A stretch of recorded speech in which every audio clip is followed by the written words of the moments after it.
Hi guys, and welcome back to yet another Wuh Yuh podcast video. The surroundings are a bit different. That's because if you haven't been paying attention, if you are in Barbados listening, that is, we've had some ash fall from the La Soufrière volcano in St. Vincent that has blown across to us. And outside is temporarily not able to be used, where you would usually shoot and you'd see me outside on my patio. But I'm still gonna try to get this video to you guys. So if you do see me, also by the way, just wiping my face or fanning myself, it's because in here is really, really hot. And using a fan would be too loud, so just ignore that. But today, my special guest that I'm gonna have his name is Nico YEARWOOD, aka Neeks Man. He's a Bajan comedian. He's now residing in the UK, England specifically, and he performs at the Top Comedy Club, which is I think is in London. I think I have to double check that, but I'm going to talk to him today, find out more about him, what made him venture into comedy, and I hope you guys do enjoy and subscribe. Hit that subscribe button down below, turn on post notification bell icons as well, and hope you do guys just enjoy this video. I mean, it has been a while, so I'm happy to be back and to bring another episode to you guys. Enjoy. What is that?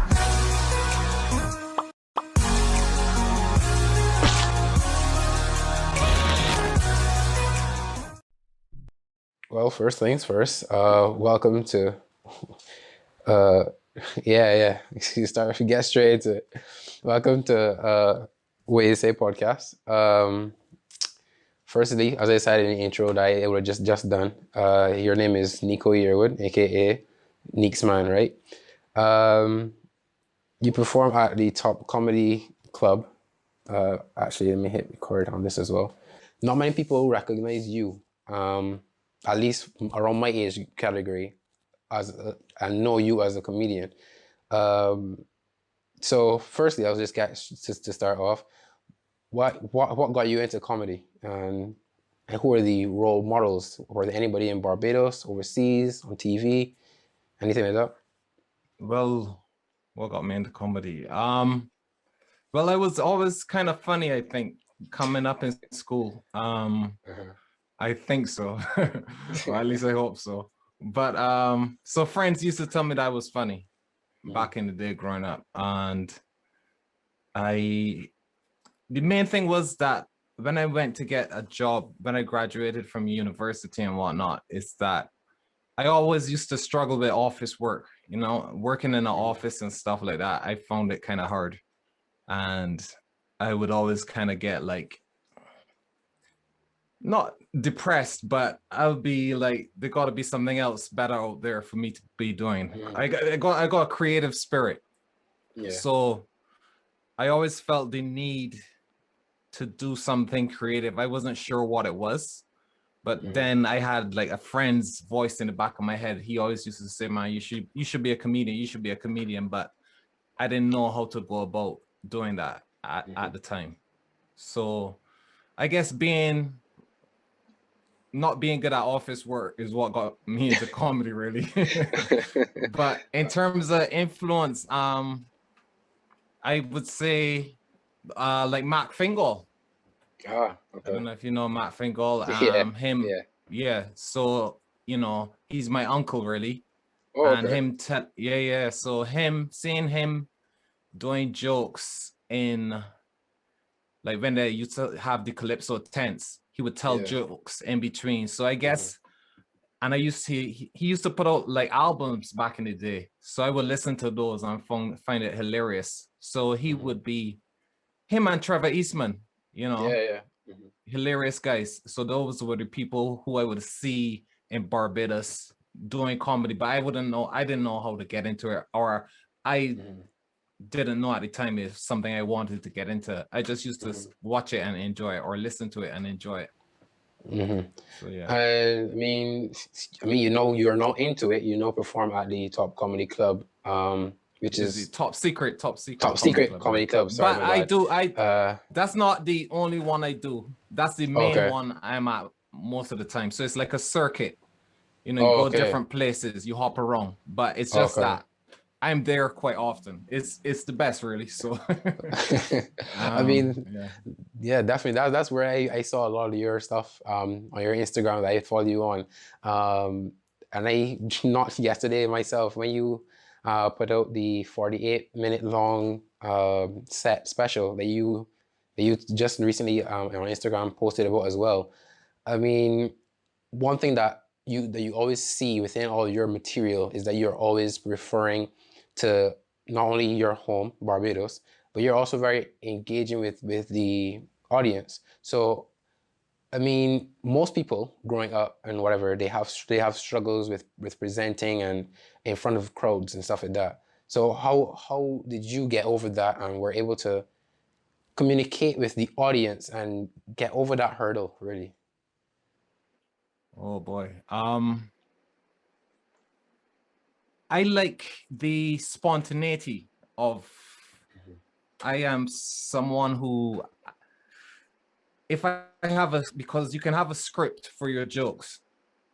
You can have, like, you can sit at home and write out 10 minutes of jokes. But for me, that would be boring if I performed it, like, let's say 5 times in a row, just doing those jokes. Some people do that. You see some people go on stage and they just stick to their jokes and don't talk to the crowd. You can do that, and that's fine. And for some people, it suits their persona more. But I get kind of bored quickly with written material. I get really bored with it. I'm like, sometimes I go tell these jokes again tonight, and I'm like, I don't want to do them. So I prefer the spontaneity and the interaction. But getting over it is, I guess it's just something that, like anything else, you try a small bit to start with. So like, you don't go straight in and just, I'm going to talk to the audience for the full 10 minutes that I'm up here. You know what I mean? So it's like anything, you try it a bit first, dip your toe in the water, and then you go back the next day, see if you like it, and, try and improve. So it's just about, it's like the first time you do a presentation at school. The first time you do it, you're really scared, and you don't want to do it. But after you do like 5 or 6 of them, you kind of get the hang of it. It gets a bit easier, is what I'm saying. Yeah. But you just gotta tell yourself, it's like, just gotta tell yourself that, what's the worst that could happen, really? Yeah. You know what I mean? Like, yeah. You no one's gonna kill you. You know what I mean? Like, true. it might not work, and you just brush it off. And the thing is, like, when you're doing comedy and it doesn't go well, you just call it out, and you just say that you just let them know, well, that didn't turn out how I expected it to, and that would get a laugh, because that would put them at ease as well, and put you at ease. So it would get a little chuckle. You know what I mean? Yeah, that's understandable. But as you just mentioned about in terms of being presenting at school, and when you present at school and there's that negative backlash sometimes where somebody would be laughing or making a joke at the person that's on stage or being at the front of the class. Surrounding, I mean, you just said that Matt Fengo and you and your friend, those are some people that were pushing you and like quietly in your ear just mentioning that you should be a comedian and whatever it is. But yeah, that was my friend who was saying, friends would say that you're funny. Right. But you know how it is in Barbados, where we are, stick to the doctors, lawyers, and such. And most people then are, you have that sense that you can chase your dreams as a child, but you ended up chasing and going overseas to venture off and do something overseas. But how did you yourself deal with us? Because I'm sure that you would have had to deal with some negative people telling you, "Oh no, you can't do that. You shouldn't go overseas and do that." And that's something that you find with a lot of children who get that influence from their parents. So was there any doubts from your parents about what you were going to do? Because I mean, you do mention a lot of your family within your material as well. Yeah, people thought that I had lost my mind when I gave up my job and started the comedy stuff. But yeah, you're always gonna get that, you know what I mean? But so yes, from some family members, some friends, you know, they were like, "What are you doing? You got a degree, you know, stick with your office job," kind of thing. So yes, I did get that, but you know, you just gotta, because it don't make no sense doing something all your life that you're gonna be unhappy with and you're struggling with. You know, Yeah. I hate to sound cliche, but yeah, at the end of the day, you gotta follow your heart. You know what I mean? So like, I think deep inside of all of us, we kind of know what we want to do. You know what I mean? You might not know exactly what it is or how you're gonna how it's gonna like manifest or whatever, but you kind of know. Like in the office, I kind of knew I have to be doing something creative because this whole numbers and accounting, this isn't fulfilling to me, right? So I had to take that, and I was like, okay, what can I do that's creative?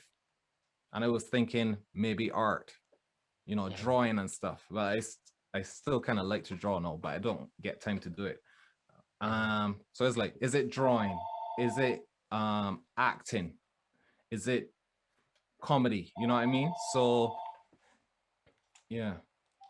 Okay. So that's it really. You kind of gotta know what you want to do or get a feel for it and just go for it, man.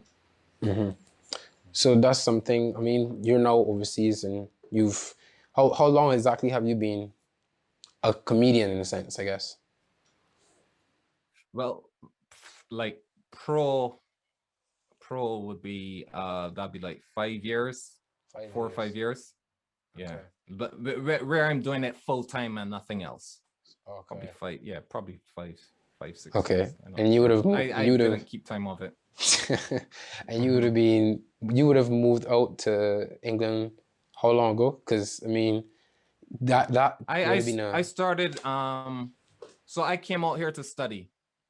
I came out here to study. So I didn't leave Barbados in mind with, oh, I'm gonna be a comedian in England. Okay. No, I was out here studying and working.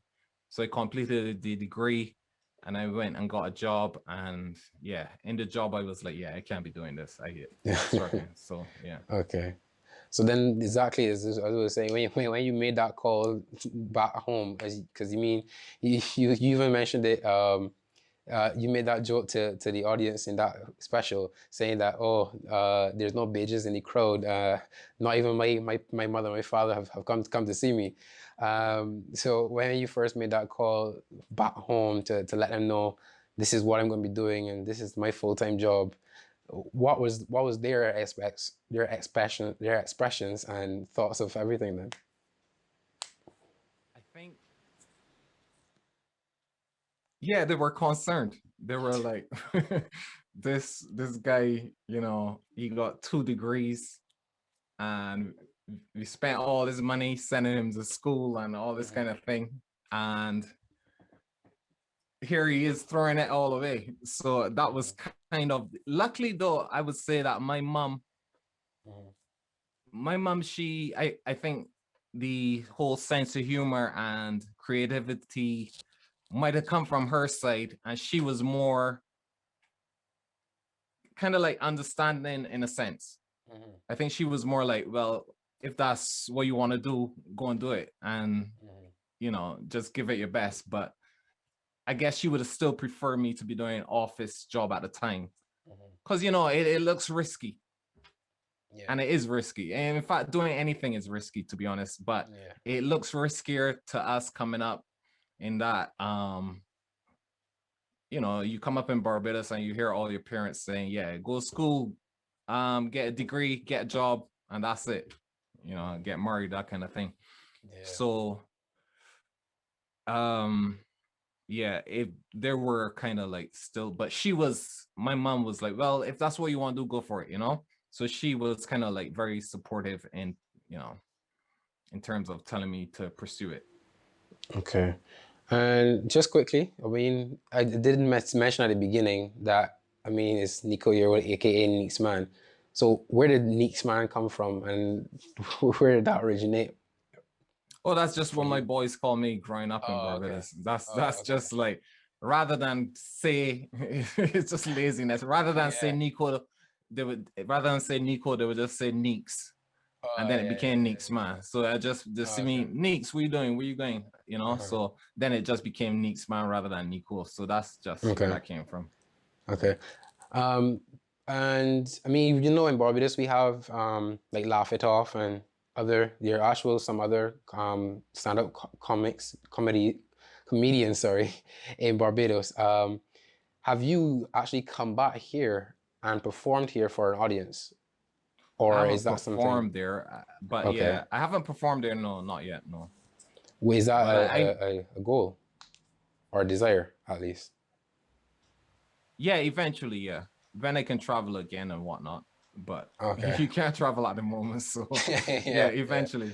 Yeah. But yeah, I know some of the guys back there, and I see some of their stuff on Instagram. So, yeah. So like I know Lord Zen. Yeah. He's the main one that I first started seeing. Like his sketches are everywhere. Yeah. I know Di Brown. Yeah. Yeah. And Raman Colt. And Raman Colt, yeah. Yeah. So I you know, I see their stuff online. Okay. But, hopefully when I don't know when I coming home to Barbados, but I was to go last year, but the whole Corona thing kicked off. So that just mashed up everything. So hopefully either late this year or next year for sure. Yeah. Well, check out some of the spots. Yeah, and especially, I mean, you just mentioned the whole thing about Corona kicking off and everything. How did that affect you as a comedian and other comedians that you may know that perform at the same top secret comedy club? Like, was it very, very, very hurtful on your shows, etc., or did it cause you to be even more creative and produce even more sketches at home?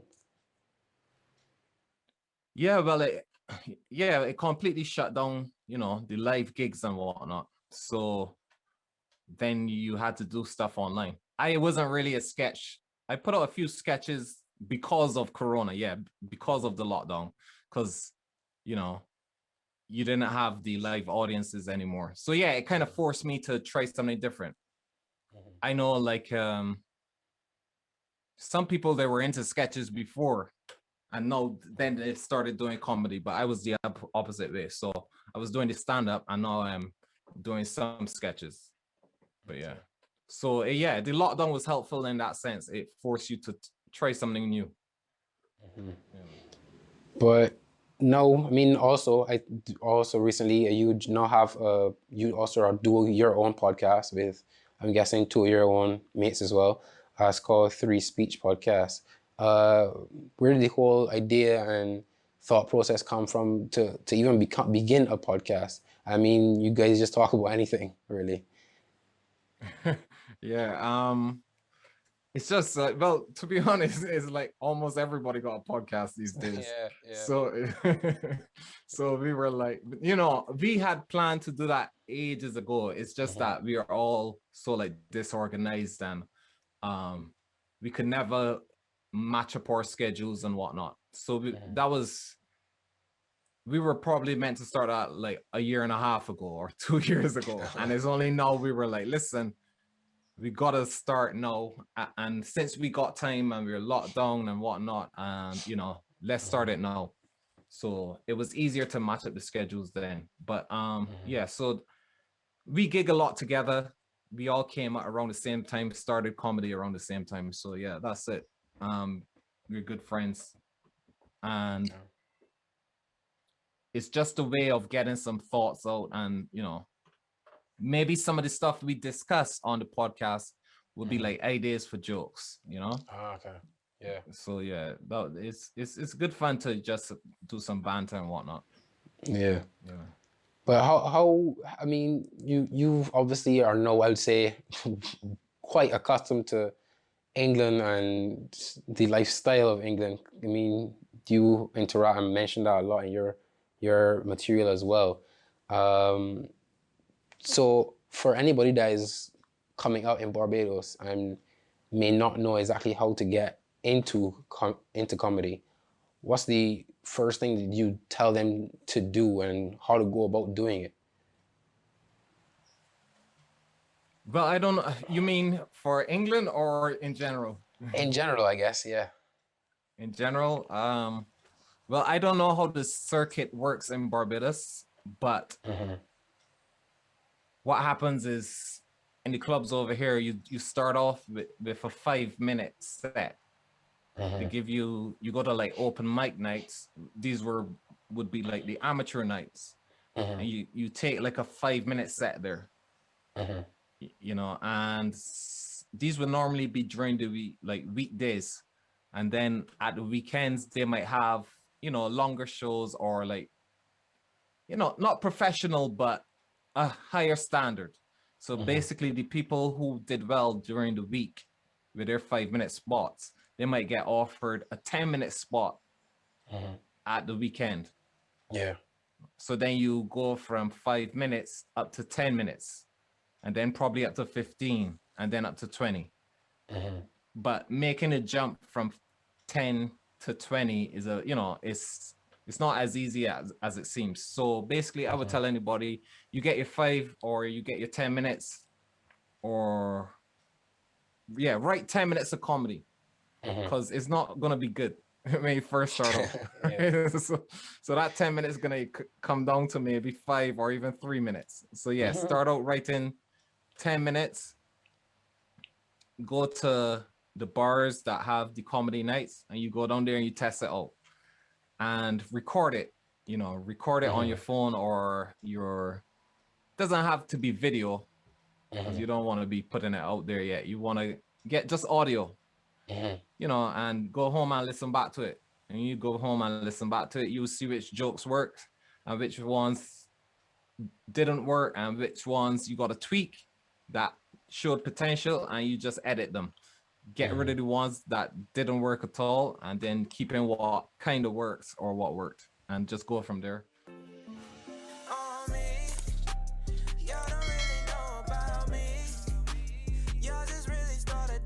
Since you just mentioned it, that now takes me into the little thing that I want to start with my podcast, which is going to be called Story Time.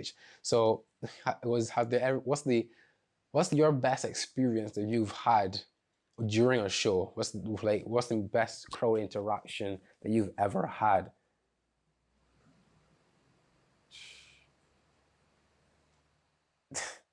I can't think of off the top of my head. The thing of what I was most proud to do, I guess at the time, was there used to be this show called there used to be this show called King Gong. Yeah. And it would be at the Comedy Store, which is probably the most prestigious, most famous comedy club in the UK. And what would happen is, when you're starting out, you got to do 5 minutes, but the crowd is kind of like encouraged to heckle you or shout stuff at you. So it's like a beer pit. And also they hand out cards to the audience. So 3 cards to random people in the audience. And if all 3 cards go up, you got to get off. They kick you off the stage and they play a tune like "Hit the Road, Jack," and they boo you off and whatnot. So if somebody you out there performing and one guy doesn't let you, he put up his card, then the other 2 will be like, nah, probably give him a chance and see how it goes.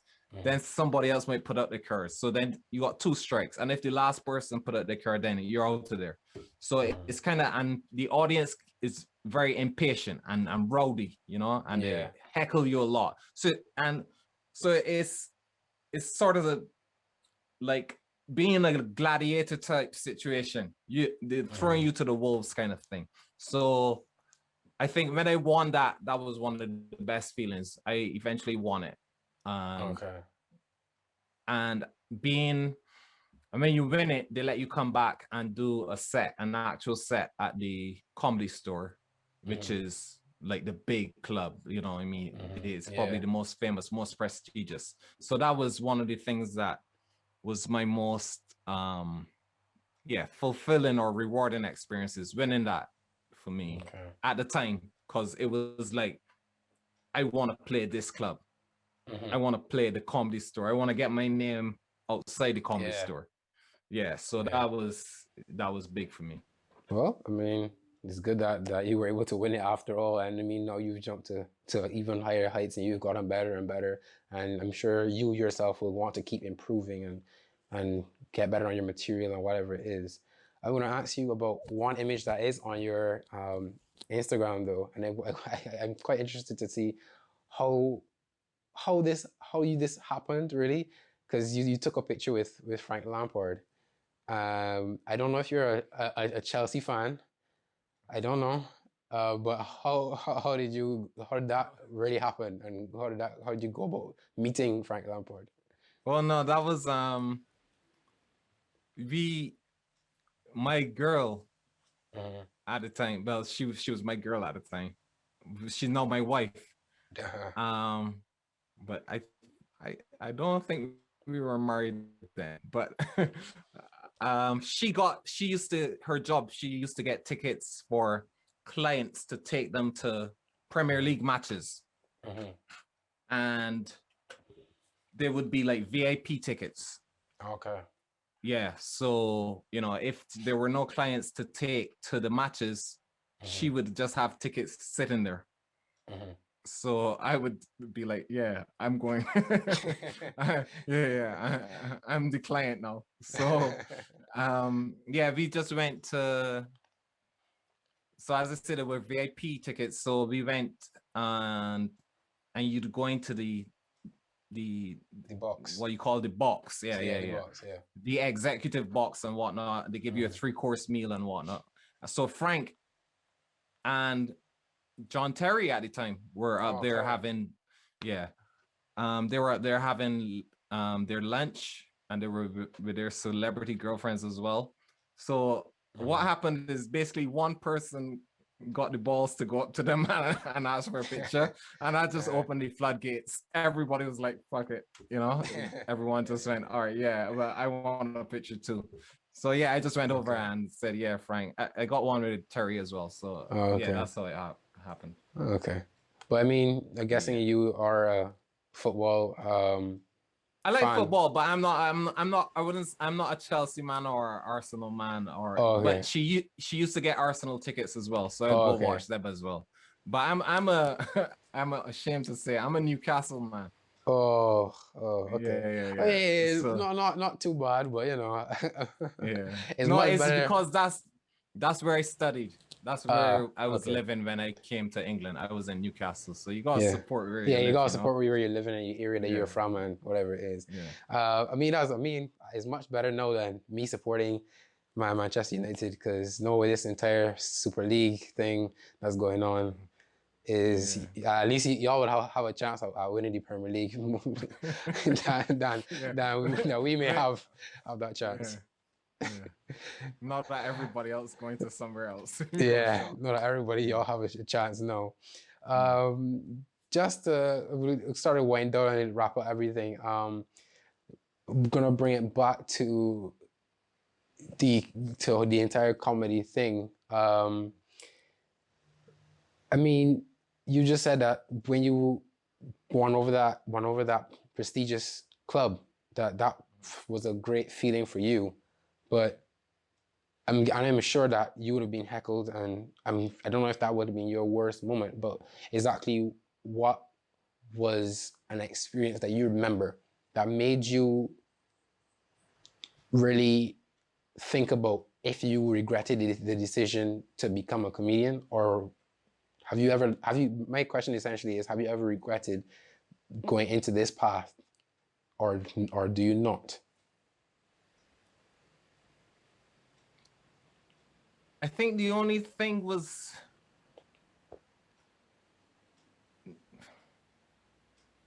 I mean, sometimes you get some shows, you know what, like, the shows which are just average, if you get a string of just shows that are just like, they're not bad or they're not good, I think to a certain extent, those ones hurt more than bad shows.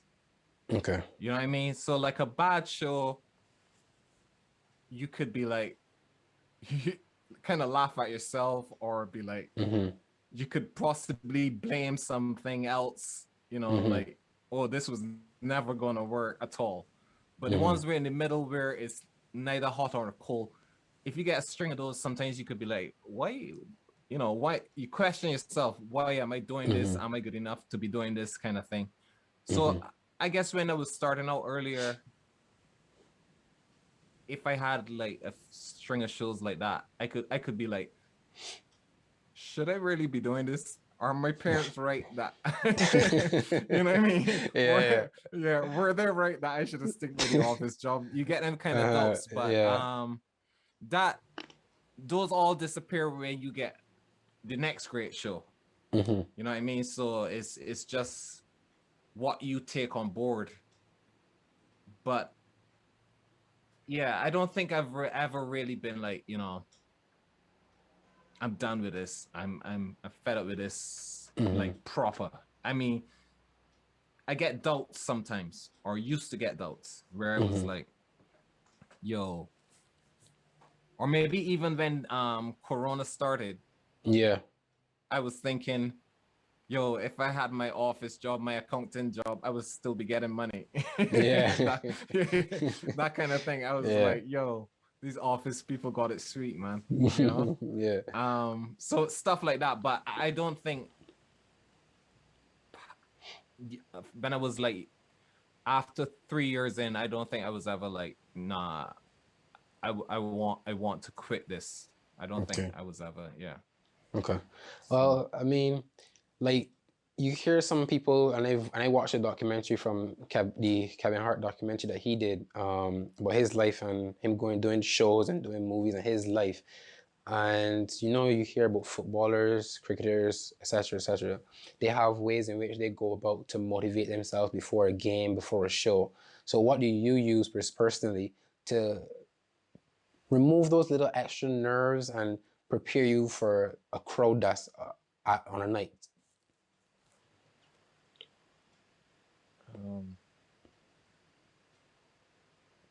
I don't really got a strategy. My main thing is that I don't eat before I go on stage. If I eat, if I eat before I go on stage, then you know your tummy is all over the place, kind of thing. But I don't really. That's my main thing. I don't eat before. I used to drink before I go on stage.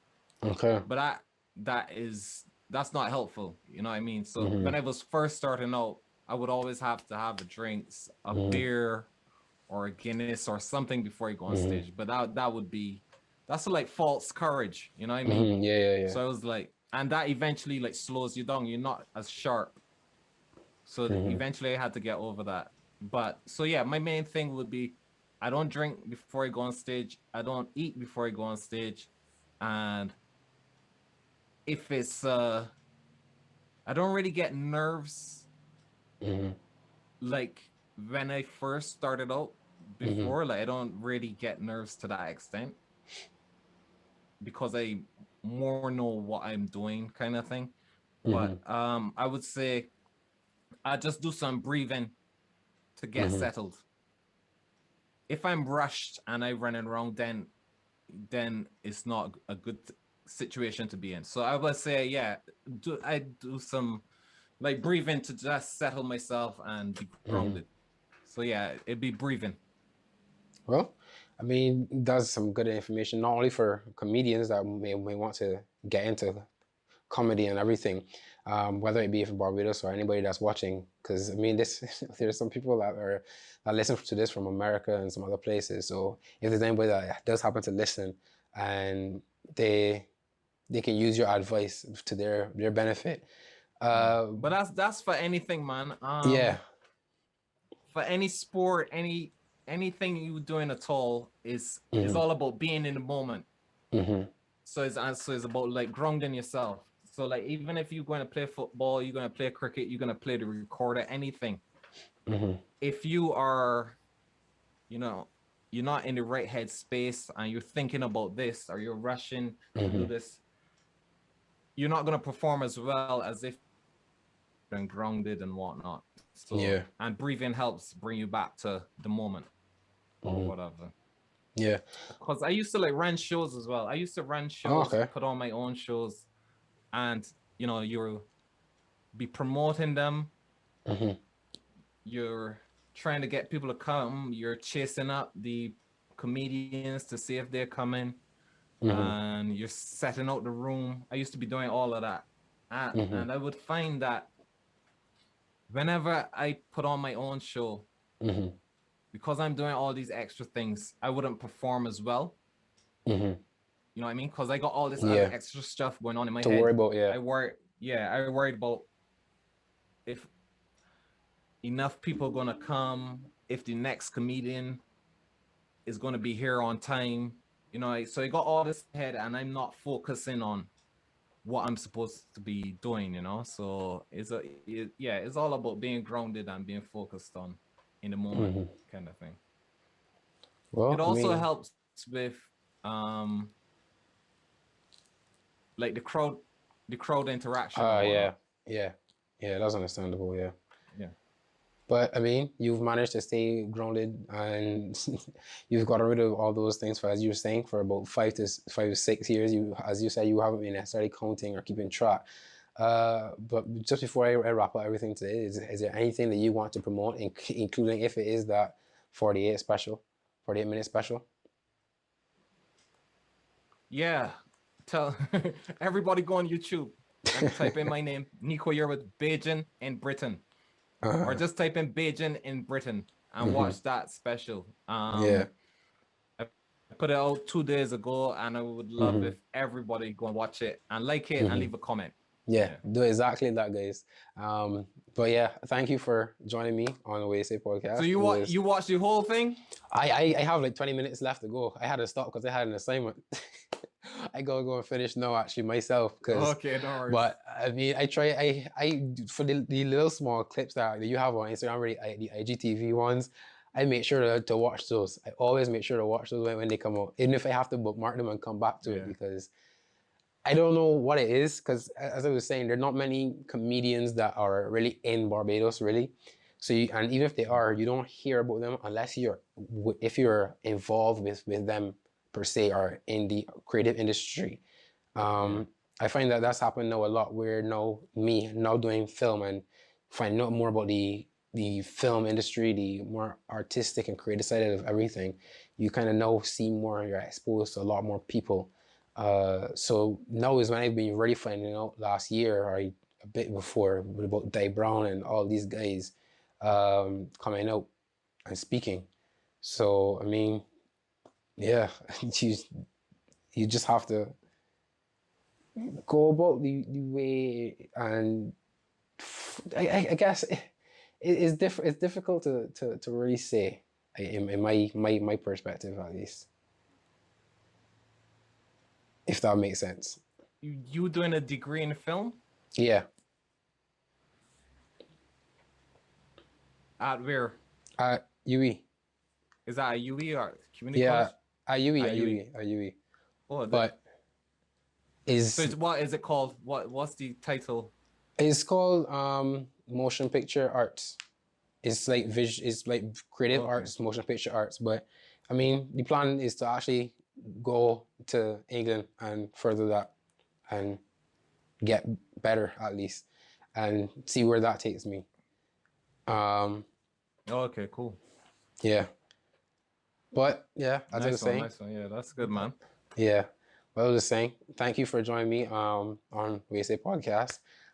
Guys, do go and, as he said, go on YouTube, type in Nico YEARWOOD, Bajan in Britain, and watch all 48 minutes. Watch every single last second, because it is funny. Yeah. I have my last bit to go and watch right now. I've done that assignment, so I can now go and watch the rest of it. And subscribe to his channel as well. I mean, he's gonna release more content in the future, so you don't want to miss it. But yeah, thank you for joining me. Subscribe. Thanks for having me on, man. No problem. I appreciate it, bro. Yeah. Man. And we'll link up when I come down next year. Yeah, no problem. Later this year. Yeah, for sure, man. Yeah. All right, man. Yeah. Thank you guys again. Subscribe if you are new. Hit the bell icon, and I will see you guys for another YEARWOOD podcast video. Take it easy, bro. Thanks, man. Yeah, no problem.